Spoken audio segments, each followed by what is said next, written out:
All right, today we're going to break down a really powerful framework. It's all built around one single, challenging idea that might just completely flip how you think about your own potential. And right out of the gate, it hits you with this.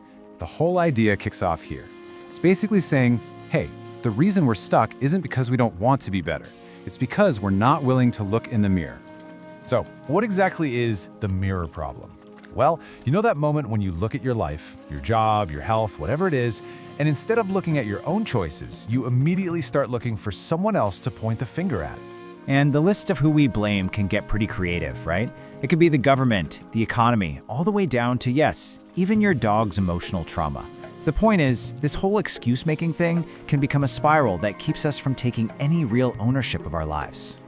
This brings us to the core argument of the whole framework. What your life looks like on the outside is just a reflection of the standards you set for yourself on the inside. The idea isn't that life is out to get you, but that maybe, just maybe, we haven't been demanding enough from ourselves. Okay, to really get this, let's talk about a character the source uses called Jake. And Jake, well, Jake is basically all of us on our worst days. He's anyone who feels totally stuck, living a life that's more about what he doesn't do than what he does. Jake's morning routine is just a perfect storm of self-sabotage. First thing, boom, he hits the snooze button, putting off the day before it even begins. Then he grabs his phone and starts scrolling, just soaking in images of everyone else winning. By the time he's even out of bed, his own dreams are already on the back burner. And what's going through his head the whole time? That one little phrase, must be nice. It's so telling, right? It frames other people's success as just luck, something that just happens to them, not something they actually built, day by painful day. And this mindset leads to what the source hilariously calls the weekly comeback tour. You know how it goes. Monday, you're all fired up. This is the week. But then Tuesday hits and it's, okay, let's not overdo it. And by Friday, it's just a complete write-off until the whole cycle starts over again. So the big question is, how does someone like Jake, or how do we break this cycle? Well, it's not some big flashy lightning bolt of motivation. The real change starts with a much quieter feeling, just being completely and utterly exhausted. And that's the key. The turning point isn't getting tired of the hard work, it's getting tired of your own excuses. It's that moment you finally get so sick of hearing your own BS that doing the hard thing suddenly feels easier than coming up with another reason not to. And this becomes the new rule, the new mantra. It's simple. You stop searching for inspiration. You stop waiting to feel like it. There's no debate, no negotiation. You just do the thing you said you were going to do. Period. See, making that vow is the key that unlocks the whole secret to this thing. Understanding what discipline really is. Now, when we hear the word discipline, we usually picture something really intense and loud, right? Like a drill sergeant yelling in your face. But this framework flips that on its head. It defines discipline as the quiet, boring, unglamorous work you do when nobody's watching. That's the stuff that creates the results everyone sees later. Here's a great way to think about it. Motivation is like your personal hype man. He shows up, gets you all fired up for the party, but then he's gone an hour later. Discipline, though. Discipline is the silent worker who stays behind to clean everything up and get things ready for tomorrow. One's an emotion, the other is the system. And this leads to a really crucial truth. On your worst days, and trust me, you will have them, your big goals won't save you.